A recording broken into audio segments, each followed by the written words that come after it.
at Cinec 2018 in Munich, and I'm here with Marty Oppenheimer, President of Oppenheimer Camera Products. Hi, thanks for coming to talk to us. Sure, happy to. We're just having a chat before the interview actually, and your life story just fascinates me. So you started in the film industry in the 70s, moved into a rental house. Yeah, I started doing anything I could in the film industry in the 70s and became a camera assistant. Right. And then saw a need in the Seattle market where I was for a 35 millimeter camera package. So I bought a used Arri 2C package and went from there. First step, becoming a camera rental house and having 16 and 35. Bought BLs when they came out, bought SRs when they came out, and moved along with that part of the business. Yeah. We grew the rental business to where in the late, well, I'll get ahead of myself there, but in 92, we had some clients come to us with a problem to solve. Yeah.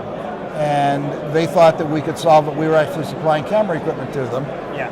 And the problem was they really wanted to be able to put a Microforce zoom control, which at the time didn't look like this, but was very much like this, into a panhandle so that the camera operator could, by himself, start and stop the camera and pan and tilt and zoom, all with one hand. Yeah. So that's where this product came from. So you developed that prototype, designed it, prototyped. Yeah, this is actually the original prototype that we made, which has pieces bolted onto it and crude things, but it worked. It did what it was supposed to. So that's a milled piece of aluminium, is it? It is. Yeah, yeah. And that is the original from 25 years ago? That's the original from 25 years ago. It probably still works.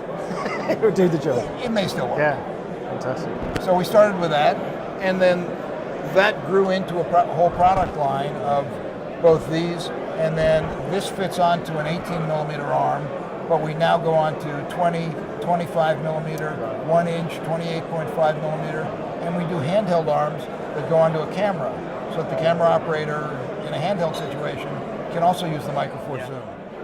So it's a line that has grown, and we continue to sell these every year after 25 years.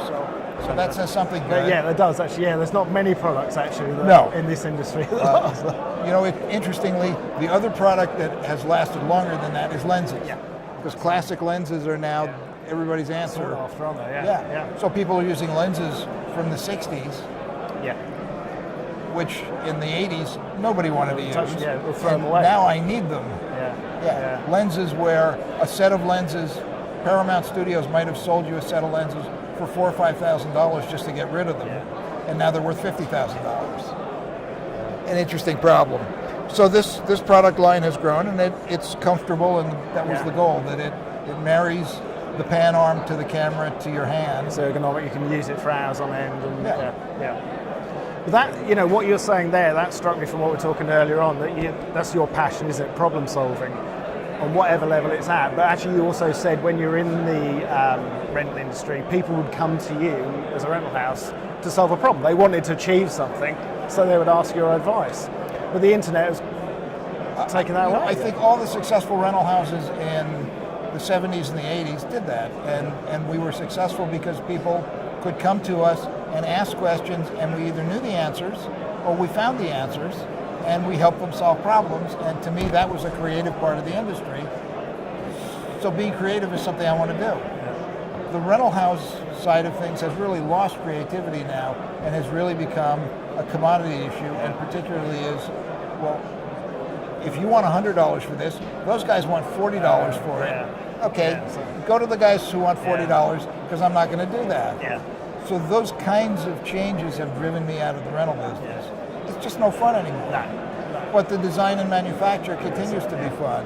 So our newest product, which comes from two other products, is an onboard battery adapter for the Arri Cam LT. Yeah. This is a prototype still. This is a prototype, though we're doing production right now. So this takes a gold mount or a V mount, whatever the client wants, and mates onto the power input of the camera and locks on. I was going to say, so it just locks on, it doesn't? Yeah, so it just clamps on onto that. to two different parts on the camera, and allows us to take a 14.4 volt battery, electronically up that to 28 volts, and power a 24 volt camera. very efficient way to power it, and everybody has the gold mount and the V mount batteries, so that becomes a commodity. This becomes a solution. This product started with this adapter, which electronically is the same, but this was designed to go onto the ARRI 235 camera 10 years ago when it first came out, or 11 years ago.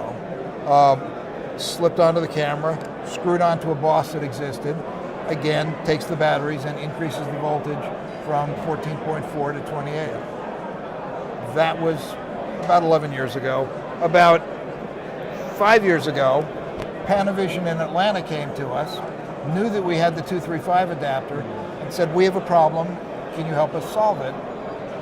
We're doing 2 TV series now in Super 16. They're both using ARRI 416s. We're running out of batteries. ARRI won't support us with more batteries. The camera takes a specific battery that ARRI made. ARRI doesn't make them anymore. ARRI won't resell them. We are buying used camera packages just to get batteries. Which sounded a little odd, but that's what they were doing. They were spending $8,000 to buy a camera package to get the 3 batteries that it had. So it took us a while to make a design that they were happy with, but this design was the same electronic, plugs into the 416 camera, bolts on, and again takes V-mount or gold mount batteries and powers a 24-volt camera with a 14.4 volt battery. Can you see it? It's not heavy, is it? It's not heavy. It doesn't add a huge amount of weight to the camera. In this case, it sits right beside the magazine for the camera. So it's in a good location. They were very concerned, and their camera operators were very concerned that nothing stick out beyond the camera. Side was a little bit okay, but nothing higher or in the back or below, because they were doing a lot of running shots with everything stripped off the camera except what they needed. Of course, So this was able to dovetail in there. And all your equipment is really solid. You know, it's beautifully designed, machined. Everything is really, you know, it looks. Most of what we do is machined aluminum. This front piece is stainless. And an off-the-shelf Fisher connector, which is what the camera uses. So that's how we get power in. You know, this same connector in a different configuration could be on the end of a cable and go to a battery. But this is a better way so that you can handhold the camera, so that you have as few cables leaving the camera as possible. And like you say, use those really common batteries and use really common batteries that you have. And you get a choice. You know, these batteries, most commonly people are using 90 or 95 watt hour batteries on these cameras. You could use a 150 or 160 watt hour battery. It gets bigger and heavier. We'd recommend against it, but you could. It could be done, you know, on the 416, I know 2 90 watt hour batteries last all day. I was going to say, so that's really all you need. So the actual, you know, the unit in there doesn't sap a huge amount of power from the batteries and doing what it does. It's very efficient. It's not 100% efficient. But there's obviously a loss, but it's efficient enough. And I forget what the number. I had the number in my head of how much power you got out of these compared to the ARRI batteries that they used to sell. And these were much more efficient. Excellent, Very good. So what's next on the horizon? I'm not sure what's next. We're still playing with things. Is this the kind of thing that people come to you? A lot of it is. A particular lens manufacturer has come to us and said, we're coming out with a heavier lens. We know you've done carry handles for a lot of lenses. Can you do a carry handle for our lens? So we do that. So we work with Fujinon, we work with Angenieux, we work with Canon. Oh, great, hopefully we're about to work with lights. Excellent, very good. So it's Cinec, is it a good show for you? Cinec's a great show. We've done Cinec since it began. We first came here, I think in '94, to Cinegear Europe.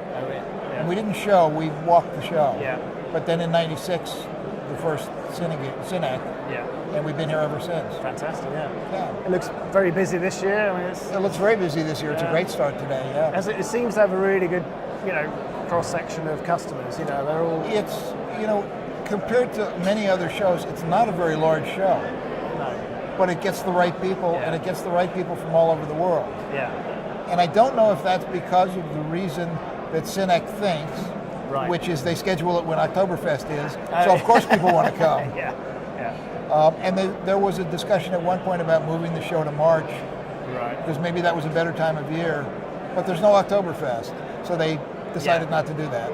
Good idea, yeah. Well, thanks for talking, Marty. Yeah. Really good to speak to Thank you. you. Yeah, best of luck with the rest of the show. I hope you keep coming here for another 20 odd years. Probably not. That would put me at 87, and that probably won't be happening. Wow, you never know. Thanks for talking anyway. It's Thanks. great.